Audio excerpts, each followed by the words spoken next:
നിങ്ങളുടെ ഇഷ്ട പരമ്പരകളുടെ മുഴുവൻ എപ്പിസോഡുകളും ടെലികാസ്റ്റിന് ശേഷം എക്സ്ക്ലൂസീവായി സൺ നെക്സ്റ്റ് ആപ്പിലൂടെ കാണൂ. ഇന്ത്യൻ ഉപഭോക്താക്കൾക്ക് മാത്രം സൗജന്യം. സാറ് എന്നെ ആശ്വസിപ്പിക്കാൻ വേണ്ടി പറയുന്നതാണെന്ന് എനിക്കറിയാം. ഞാനും എന്റേതായ രീതിയിൽ അന്വേഷിക്കുന്നുണ്ട്.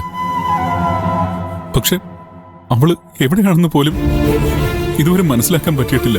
തന്റെ പ്രയാസം എനിക്കറിയാം. ഒരു സബ് ഇൻസ്പെക്ടർ എന്ന നിലയിൽ എനിക്ക് ഒരുപാട് ലിമിറ്റേഷൻസ് ഉണ്ട്. എന്നാലും ഡിപ്പാർട്ട്മെന്റിലെ എന്റെ കണക്ഷൻസ് ഇതിനുവേണ്ടി ഞാൻ മാക്സിമം ഉപയോഗിക്കുന്നുണ്ട്. സുഹൃത്തുക്കളായ സബോർഡിനേറ്റ്സിനെയൊക്കെ രഹസ്യമായി പറഞ്ഞ് ഏൽപ്പിച്ചിട്ടുണ്ട്.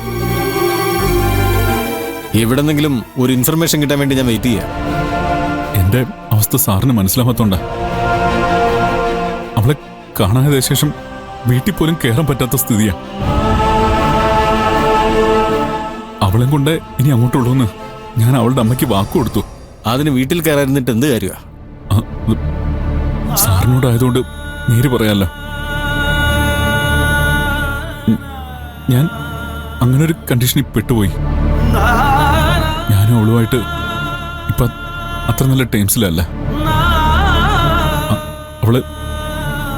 അവളുടെ വീട്ടിൽ നിന്ന് ഇറക്കി വിട്ടു. ചന്ദ്രൻ എന്തായി പറയുന്നേ? സത്യ സാറേ, അമൃത പോയ ശേഷം എന്റെ ജീവിതം ആകെ താളം തെറ്റി. തനിക്ക് മാണിക്യമംഗലത്ത് പോയിക്കൂടെ? അവിടെയും കാര്യങ്ങളൊക്കെ ആകെ കുഴപ്പത്തില്ല സാറേ. ആര് തമ്മിലും പഴയ പോലെ ഒരു ഐക്യമില്ല. എല്ലാവരും ശത്രുക്കളായെന്ന് പറയുന്ന നേര്. ഈ അവസ്ഥയില് അവരോട് പോലും എനിക്ക് സഹായം ചോദിക്കാൻ പറ്റില്ല. ചന്ദ്രന്റെ അവസ്ഥ എനിക്ക് മനസ്സിലാവുന്നുണ്ട്. എന്നെ കൊണ്ട് കഴിയുന്ന എല്ലാ സഹായവും ഞാൻ ചെയ്യാം. നാളെ കഴിഞ്ഞ് ഞാൻ മലപ്പുറത്തൊന്നും പോകുന്നുണ്ട്. അവിടെ ഇങ്ങനെ കുട്ടികളെ തട്ടിക്കൊണ്ടുപോകുന്ന ഒരു സംഘം ഉണ്ടെന്ന് രഹസ്യ ഇൻഫർമേഷൻ കിട്ടിയിട്ടുണ്ട്. അവിടുത്തെ CI എന്റെ ബാച്ചിലുണ്ടായിരുന്ന അനിൽ റൌത്ര. ഫോണിലൂടെ ഇത്തരം കാര്യങ്ങൾ സംസാരിക്കുന്നതിന് ലിമിറ്റേഷൻസ് ഉണ്ടല്ലോ. ഞാൻ നേരിൽ പോയി വിശദമായിട്ട് അന്വേഷിക്കും. എന്തെങ്കിലും തുമ്പ് കിട്ടാതിരിക്കില്ല. സാർ, അവളെ എനിക്ക് ജീവനോടെ എങ്ങനെയെങ്കിലും തരണം സാർ. അവളെ കൊണ്ട് ഇനി നന്ദിതയുടെ മുമ്പിൽ ചെന്ന് നിൽക്കുമെന്ന് ഞാൻ അവൾക്ക് വാക്കുകൊടുത്തു. എല്ലാം ശരിയാവും.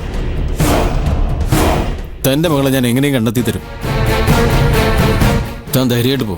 ഞാനല്ലേ പറയുന്നത്.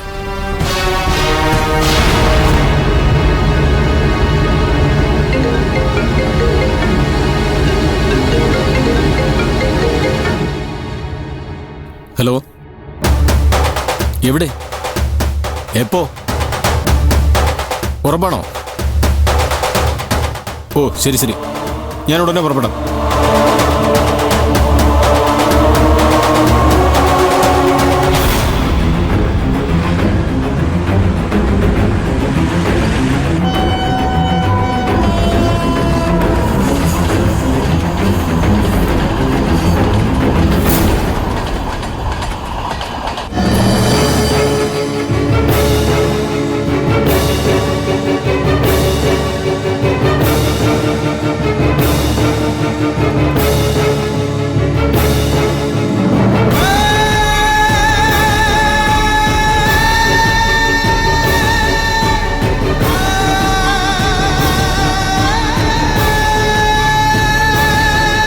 എപ്പോഴായിരുന്നു സംഭവം? 8:45 പരശുരാമന് തലവെച്ചതാണെന്ന് തോന്നുന്നു.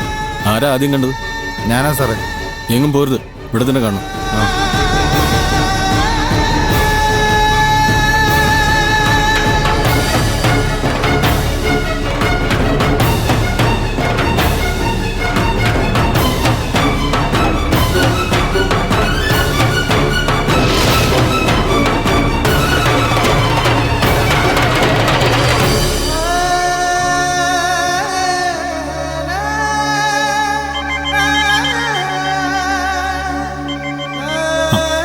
എന്താ സാർ, എന്റെ മോളെ പറ്റി എന്തെങ്കിലും വിവരം കിട്ടിയോ?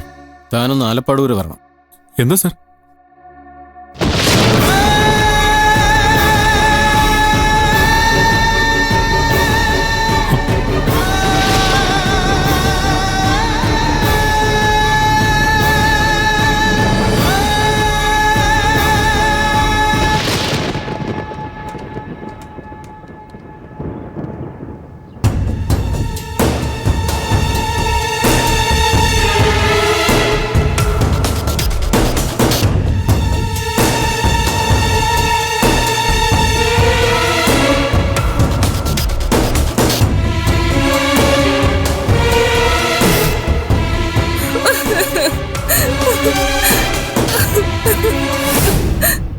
അപ്പച്ചി, എന്റെ അച്ഛൻ എങ്ങനെയുണ്ട്? ഒരു കുഴപ്പമില്ല മോളെ. അടുത്ത ആഴ്ച ഡിസ്ചാർജ് ആയി ഇങ്ങ് വരും. നാത്തൂൻ വിളിച്ചു പറഞ്ഞപ്പോ ഞാനൊന്ന് പേടിച്ചു എന്നുള്ളത് നേരാ. അവിടെ ചെന്ന് നേരിട്ട് കണ്ടപ്പോഴാ സമാധാനായത്. കേശവേട്ടന് ഒരു കുഴപ്പമില്ല. മരുന്ന് കൊണ്ട് മാറ്റാം. ഉടനെ ഓപ്പറേഷൻ വേണ്ടി വരില്ലെന്നാ ഡോക്ടർമാര് പറഞ്ഞത്. ദൈവം കാത്തു. മോള് വാ.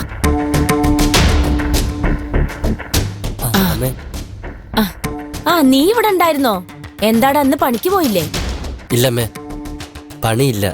വാർത്തിട്ടേക്കുമല്ലേ, നാളെ കഴിഞ്ഞ് തട്ടുപൊളിക്കൂ. അല്ലമ്മേ, അമ്മാവന് കുഴപ്പമൊന്നുമില്ലല്ലോ? ഇല്ലടാ, അടുത്ത ആഴ്ച ഡിസ്ചാർജ് ആവും. ഞാൻ അമ്മയോട് അപ്പോഴേ പറഞ്ഞതല്ലേ അമ്മാവന് കുഴപ്പമൊന്നുമില്ലാന്ന്. അങ്ങനെ ആശ്വസിച്ചിരിക്കാൻ പറ്റോടാ? എനിക്ക് ആകെ ഒരു ആങ്ങളയല്ലേ ഉള്ളൂ. നേരിട്ട് കണ്ടപ്പോൾ എനിക്കൊന്ന് സമാധാനായത്. ആതിരമോളെ എന്തു പറയുന്നു?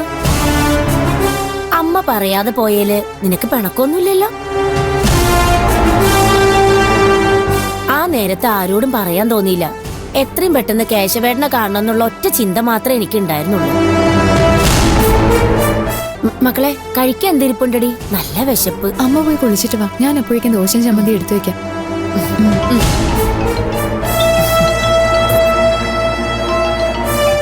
അമ്മേ, ഞാനിപ്പോ വരാം. അപ്പച്ചി, എന്താടി? അപ്പച്ചിയോട് എനിക്കൊരു കാര്യം പറയാനുണ്ട്. എന്താ? ഞാൻ ഇന്നലെ ഒരു ദുസ്വപ്നം കണ്ടു. പ്രാർത്ഥിക്കാതെ കിടന്ന അങ്ങനെ പല സ്വപ്നങ്ങളും കാണും. അപ്പച്ചി കാര്യങ്ങൾ ഇങ്ങനെ നിസ്സാരമായി കാണരുത്. വെളുപ്പിനെ കാണുന്ന സ്വപ്നങ്ങൾ വലിക്കുമെന്നാ. സുനീഷിന് എന്തോ വലിയൊരു അപകടം വരാൻ പോകുന്നെന്നാ ഞാൻ സ്വപ്നത്തിൽ കണ്ടത്. ഓ, ഇതിൽ കൂടുതൽ ഇനി എന്ത് അപകടം അവന് വരാനുള്ളത്? കൈവെള്ളയിൽ വന്ന മഹാലക്ഷ്മി പോലും കണ്ണടച്ചിറങ്ങിപ്പോയില്ലേ? അതാ പറഞ്ഞത്, സുനീഷിന് ഇത് നല്ല സമയമല്ല. അതിനി നമുക്ക് എന്ത് ചെയ്യാൻ പറ്റും? പലതും ചെയ്യാൻ പറ്റും. പക്ഷെ അപ്പച്ചി എന്റെ കൂടെ നിൽക്കണം. നീ കാര്യം പറ പെണ്ണേ. ഇന്നലെ ഞാൻ നമ്മുടെ പമ്പൂർ തിരുമേനിയെ വിളിച്ചിരുന്നു. എന്തിന്? സുനീഷേട്ടന്റെ സമയം ഒന്ന് ഗണിച്ച് പറയാൻ. ഓ, അതിപ്പോ പ്രത്യേകിച്ച് അങ്ങനെ ഗണിച്ചു പറയേണ്ട കാര്യമൊന്നുമില്ല. ഞാൻ പറഞ്ഞില്ലേ, അവന് കഷ്ടകാലത്തിന്റെ അയ്യരുകളിയാ. അതല്ല അപ്പച്ചി, നമ്മളൊന്ന് ചെന്ന് കവട് നിരത്തി നോക്കിയ ഇതിനൊരു ശാശ്വത പരിഹാരം തിരുമേനി പറഞ്ഞു തരും. ചുമ്മാ എന്തിനാടി ഇല്ലാത്ത കാശ് അയാൾക്ക് കൊണ്ടുകൊടുക്കുന്നേ? വന്ന് വന്ന് എനിക്ക് അതിലൊന്നും തീരെ വിശ്വാസമില്ലാതായി. അപ്പച്ചി ഇങ്ങനെ നിരാശപ്പെടല്ലേ. പരിഹാരം ഇല്ലാത്ത എന്ത് കാര്യമായി ഭൂമിയിലുള്ളത്? എന്റെ ചെക്കന്റെ കാര്യത്തിൽ മാത്രം ഒരു പരിഹാരം ഉണ്ടാവില്ല. അല്ലെങ്കിൽ കോടീശ്വരനായിട്ട് ജനിച്ച അവന് ഈ ഗതി വരുമോ? എന്നാ അപ്പച്ചിയോട് ഞാൻ ഒരു സത്യം തുറന്നു പറയാം. എന്താടി? സുനീഷേട്ടന്റെ പ്രശ്നങ്ങളുടെ അടിസ്ഥാന കാരണം ഇന്നലെ തിരുമേനി എന്നോട് പറഞ്ഞു. എന്ത്? കേൾക്കുമ്പോ അപ്പച്ചി ഞെട്ടരുത്, എന്നെ തെറ്റിദ്ധരിക്കുകയും ചെയ്യരുത്. എന്റെ പെണ്ണെ, നീ കാര്യം പറ. അപ്പച്ചി കരുതും പോലെ എനിക്ക് ആതിരയോട് ഒരു ദേഷ്യവും ഇല്ല. അതിന് ഞാൻ അങ്ങനെ കരുതിന്ന് നിന്നോട് ആരാ പറഞ്ഞേ? അല്ല, എന്റെ ചില പെരുമാറ്റങ്ങൾ അങ്ങനെ ആയിരുന്നല്ലോ. അപ്പച്ചിയോട് സുനീഷേട്ടനോടുള്ള സ്നേഹക്കൂടുതൽ കൊണ്ട് ആ പാവത്തെ ഞാൻ നേരത്തെ ഏതാണ്ടൊക്കെ പറഞ്ഞല്ലോ. സത്യം പറയല്ലോ അപ്പച്ചി, ഇപ്പൊ ഞാൻ അതോർത്ത് സങ്കടപ്പെടുക. തിരുമേനി പറഞ്ഞപ്പോഴല്ലേ കാര്യങ്ങളൊക്കെ എനിക്ക് ബോധ്യപ്പെട്ടത്.